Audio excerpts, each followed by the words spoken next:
大家好，我哋係心思，我希望大家可以按個讚，分享俾朋友，又或者訂閱我哋嘅頻道，等多啲人可以聽到我哋嘅故事啦。講開故事，我尋日去睇咗一套3個鐘頭嘅電影，一睇完我就衝去廁所，咁啱企喺隔籬個尿兜嗰個就係會計部嘅 Peter。我平日同佢冇兩句，但係大家對住埲牆唔講嘢，有啲尷尬。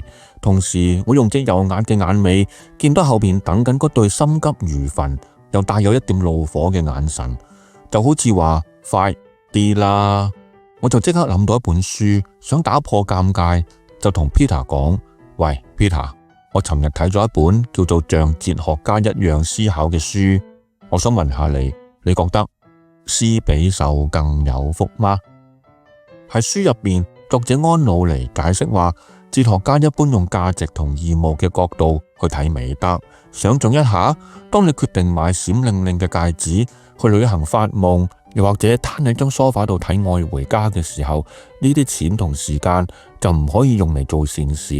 喺整個社會嚟講，如果用嚟幫人，啲錢同時間嘅價值就梗係大到爆燈啦。所以做善事係比較正確嘅選擇，但係我冇見過有人因為要將啲錢捐去做善事而唔去買戒指同唔去旅行咯。愛回家就唔緊要啦，可以上網睇返。如果你想自己個心好過啲，唔好覺得咁內疚嘅，可以用下面2個結論嚟安慰自己。第一就係冇錯，我哋係應該要做啲嘢令個世界變得好啲，但係冇必要每秒鐘都要變身做超人去拯救世界喎。平衡係關鍵，享受下人生啦。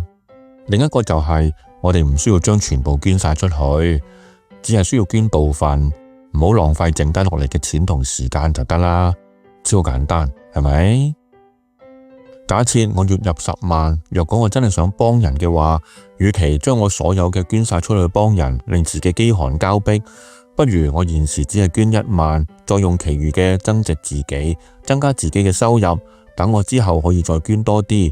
同一時間叫10個朋友，每個月每人捐2000，咁樣唔係更加可行咩？亞里士多德希望我哋係受同情心嘅驅使去做善事，而唔係為咗打卡。但係天生有同情心就梗係冇問題啦。若果好似我呢啲覺得自己冷血到爆，咁做唔做善事好呢？其實問題都多餘嘅，梗係做啦。因為本書講，每次做善事都會鍛煉我哋嘅美德肌肉，起初可能好辛苦，但係操到嚿肌肉 fit 晒嘅時候，做善事就變咗件自然嘅事，幾爽啊！到時你就係亞里士多德講嘅品德高尚人啦。吓！我講完之後，我問 Peter， 你覺得呢？佢打咗個冷震之後就走咗啦。我心諗佢可能嚇親啦，我就同後邊嗰對充滿怨恨嘅眼神講：俾你啦。我今日要講嘅就係咁多，本書仲有其他有趣嘅故事，有興趣嘅就買本書嚟睇下啦。我哋下次再講啦，再見。